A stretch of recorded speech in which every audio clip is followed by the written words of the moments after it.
How long you had the Tesla? September 22nd, so almost 2 months now. But exactly, I mean, tell me exactly when you got it. Yeah. Yep. Pretty memorable. I can't believe time has passed that quickly. I know. Tell me about it.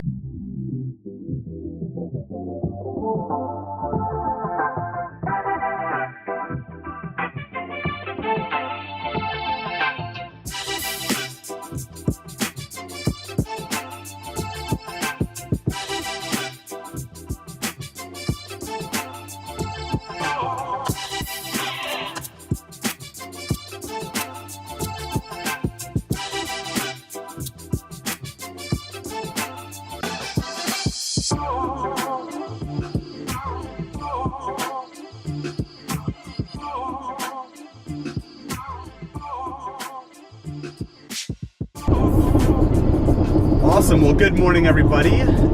Jonathan, thank you for joining us here on Mornings with Millennials. Really appreciate you taking the time to come out here. Am I a millennial? I just made the cut? I think you just made the cut from what I saw online. Beautiful, but, beautiful. If not, we'll keep that hush-hush.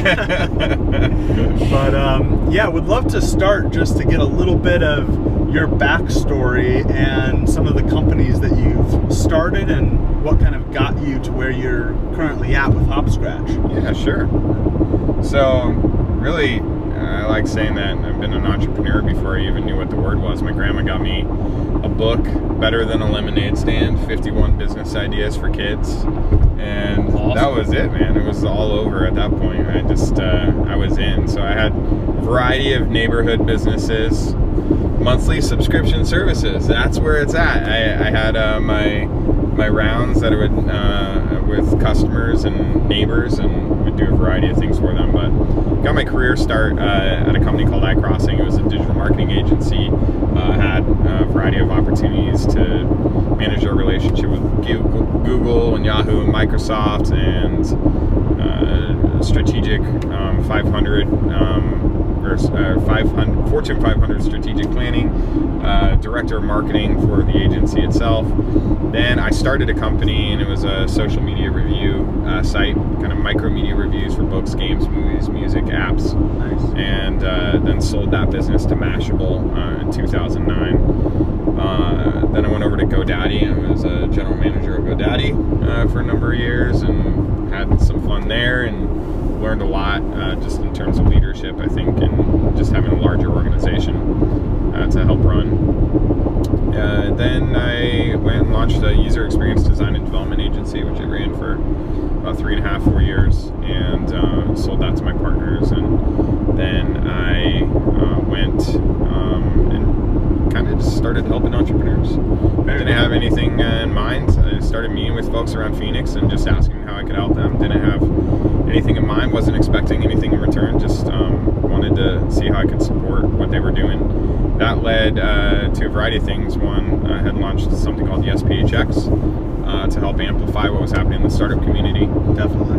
And then ran Phoenix Startup Week in town for a couple of years, which grew to be the largest entrepreneur event in the state. And while I was running that, met some of my founders for HopScratch, and really I've always had an itch to automate the process of starting a business, and so that's what we've been working on, and just really trying to help change people's lives through entrepreneurship. Very cool. So I'm curious to touch a little bit on the monthly subscription then, because you mentioned that you were doing that when you were really young. Neighbor as a service. Before it really became a big thing. And now I think if I know, or if I understand it correctly, HopScratch is also a monthly subscription service, correct? Yeah. What do you like about the monthly subscription service model that you've clearly been doing it for a very long time? Yeah, I mean, really my first kind of foray from a business perspective into it was at GoDaddy. the company that I had started before that was really advertising and more on the media side from a monetization perspective. But at GoDaddy, I just really saw the power of that and the predictability of that, revenue and growing, a customer base that's satisfied that you can be serving for a long period of time. And so there's a lot of power just from a monetization perspective and the recurring revenue model, whatever that looks like, blank AAS as a service, whatever it is. I'm all for it. Very cool. What was it like having your company acquired by Mashable? I'm always curious as to what other people's experiences around having a company acquired were like.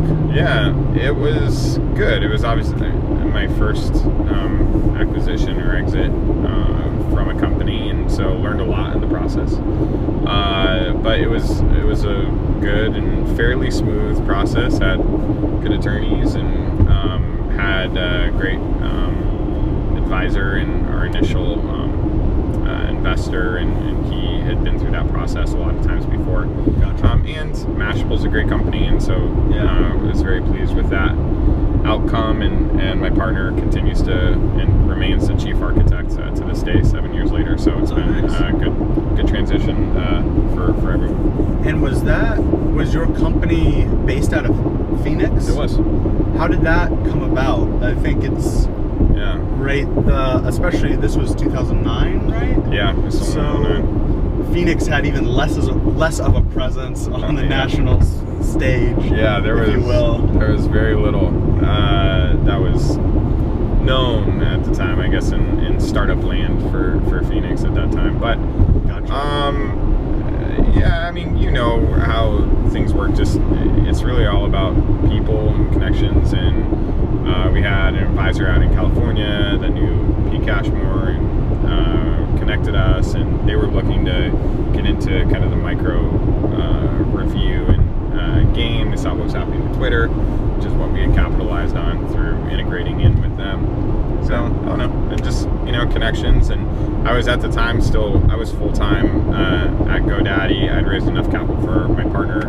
He was full-time on the project, but so I was doing a lot of nights and weekends. So I literally would leave work, go jumped on a plane, red-eye to New York to meet with them, go back, and then I'd fly back and go right back to work.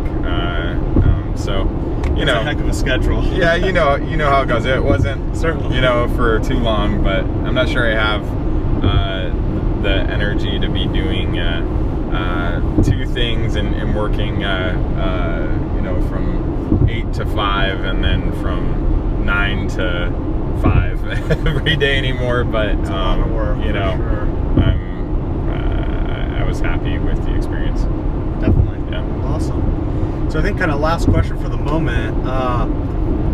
How did Yes PHX come about? I know I've been a member of the community for a little while, and it's been great getting out to some of the events and seeing how much traction it's gotten over the past 2 years. Obviously, long way to still go, but I know a lot of us were just at the NextCon 16 event, right? And got a little bit of a shout out from Tuft and Needle, which is pretty cool to see. But can you tell us a little bit about how you got started with that and what some of the plans for the future are?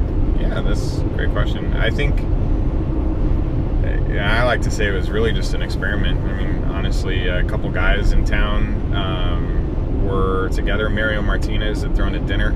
I think actually that's where I met you. It was literally the night I met you. Was that? Okay. Yeah, I'm pretty sure. He had a dinner out at Culinary Dropout. Oh, I remember that. Oh man, right? I didn't realize that was the kind of inception of it. Yeah, so we went out to dinner, Culinary Dropout. A few of us hung on till real late. Cigars, whiskey, you know what that can. Exactly. The best things are birthed over cigars and whiskey. So we were just talking about what was happening in the startup community, and I said, no, we just need a hashtag. We just need a way to really know what's going on, because the problem isn't that there's not activity. It's just that we're not connected. We don't know what's happening. We're heads down. Right. Tunnel vision, which happens with entrepreneurs. Yeah. So they were like, yeah, that's awesome. So I went home I found a domain, and I was like, oh, that's short, YesPHX. I searched the hashtag and I was using it. I was like, hey, let's do this.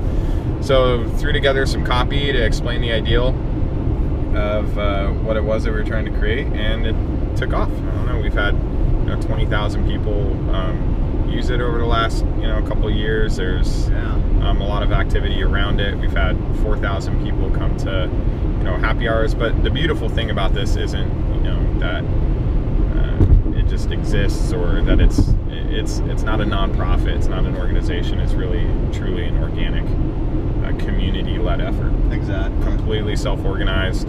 Happy hours happened because people were like, hey, you know what, we want to start throwing together some events and bringing together the community on a more regular basis. Okay, do that.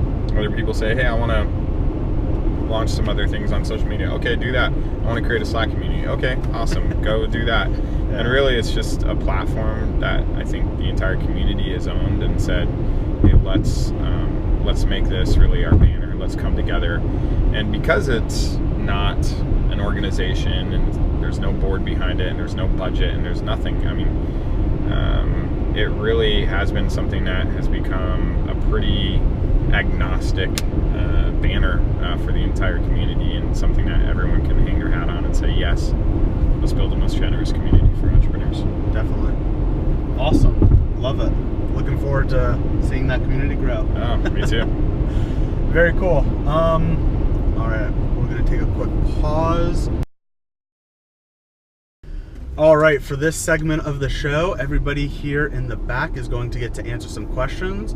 We've got Michael Young up first, Irelynn Black up second, and then JP Taxman up third. Michael, why don't you take it away? Awesome. Well, Jonathan, great to meet you this morning. Like I said, heard a lot of great things from our little driver up here in the front. Actually got a chance to hear you pitch at Rise of the Rest, and really like what you guys are doing over there at HopScratch. So for all the young entrepreneurs out there, love if you could give us, say, your 3 top points first off, as far as what you think makes a successful pitch. That's a good question. 3 top things to make a successful pitch.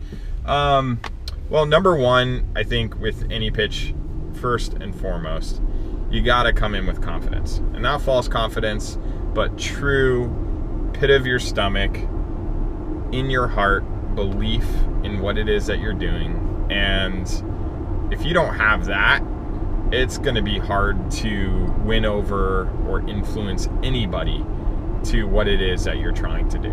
And so I think first and foremost, you have to have that confidence. Number 2, I think you gotta practice a lot. And it depends on the setting and what it is that you're doing. If you're on a stage, obviously presenting in front of Steve Case, the former founder of AOL, billionaire, you want it to be tip top. But I think also, even with those that you are pitching, even in a more intimate setting, really going in and knowing all the points that you're going to hit, having all the data points down, and getting feedback even in your pitch beforehand, whether that's from your spouse or your friends or your teammates. No one is off limits, and it really is important to get feedback. And number 3, that within the pitch itself, you have to really hone in on making clear that you understand the problem that you're solving. And I hear a lot of these problems that are very, I think oftentimes, weak or very minor problems. And you could say that that's, one of the things that you need to do with a business in general. But I think definitely in the pitch, you need to make it clear that you understand that problem intimately, and you are ready to go out and solve it with the best solution possible. So, I don't know. Those are the first 3 things that come to mind. Awesome. Those are great. Yeah, absolutely. Couldn't agree more with those 3 points. Irelynn, how about you? Okay, so when we were talking about YesPHX, the organic culture that you kind of encouraged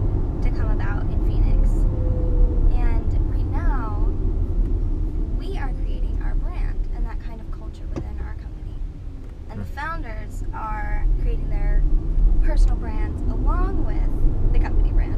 So what kind of advice do you have for young entrepreneurs coming into the scene, trying to create and support that culture?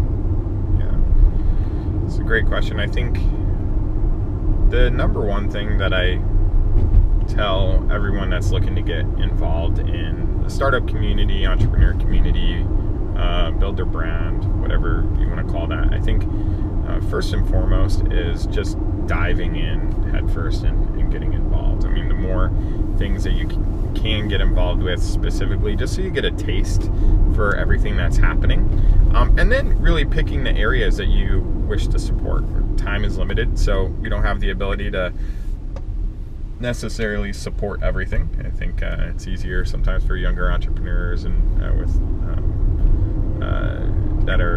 that have more time available, but I think you really have to get a taste for everything that's happening and then choose those particular areas or sub-communities that you want to help the most and really feel passionate about. And then I think from a brand perspective, as you're building that, for me, it all comes down to really serving and giving of yourself, as fully as possible. And so for Phoenix, we've really decided that generosity is what we want to lead with.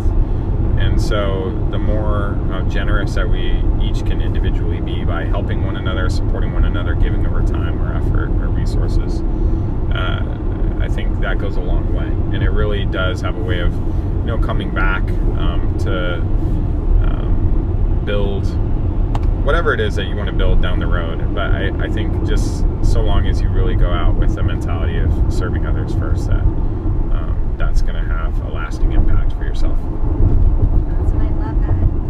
I can do that. Yeah, you can. You are. Perfect.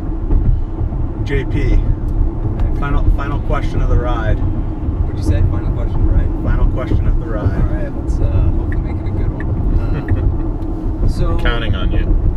All right, added pressure. I like it. Okay, we're growing pressure. So, as I'm starting a business, and I've kind of come to realize that asking the right questions seem to get you going in the right direction. And Yeah. Sometimes it's tough to know what those are. I'm just kind of curious, what are some of the questions you tend to ask yourself and your team, and how do you kind of discover what those right questions to be asking are to move forward and build and grow your company? That's a good question. I think it's asking a lot of questions. I'm not sure out of the gate that you know what the right question is to ask. I agree that questions are critical, and I think a lot of people that don't ask the right questions ask just too few, or they think that they understand the answer after asking only a few when they haven't even really gotten to the heart of the matter. I actually just read a Medium article the other day that talked about this person that was asking this question, going around Silicon Valley, talking with entrepreneurs, investors, etc., and asking this one question. I can't remember the question off the top of my head, but the long and short of it was that after asking that question enough times, she realized it was the wrong question that she was asking, and she had to clarify further. And it wasn't that part of that question wasn't right, it just wasn't complete. It didn't get to the real root. So I think the only way that you really figure that out is by asking enough people and continuing to ask the right questions. And the other thing too is cultivating just an open environment and conversation that really encourages others to be asking questions as well. If it's only one way,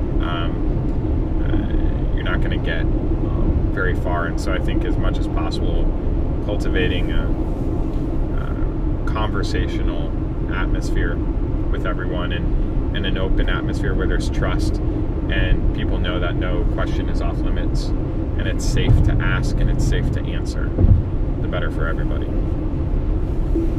Awesome. Perfect. Great questions, everybody. I think that's a wrap for now. Cool, man. We'll be able to edit all of that together. Yeah, and I'll keep you guys posted when it's all online and everything. Nice. Sorry about that too. I don't know what part of Phoenix. Yeah, you got off at the exact wrong exit. Yeah, it was. Couldn't have picked a worse exit. That was the back road to Mesa, everyone. Yeah. I feel like that's a good lesson for entrepreneurship. Sometimes you think you know where you're going, and then you look around and say, "How did I get here?" How did I get here? Awesome, Jonathan. Really appreciate it. Hey, Thanks for coming out. Looking forward to having you back on the show at some point in the future to see where you're at then. Excited to be here, and it's not a bad ride either. Appreciate it. Glad we could get you out.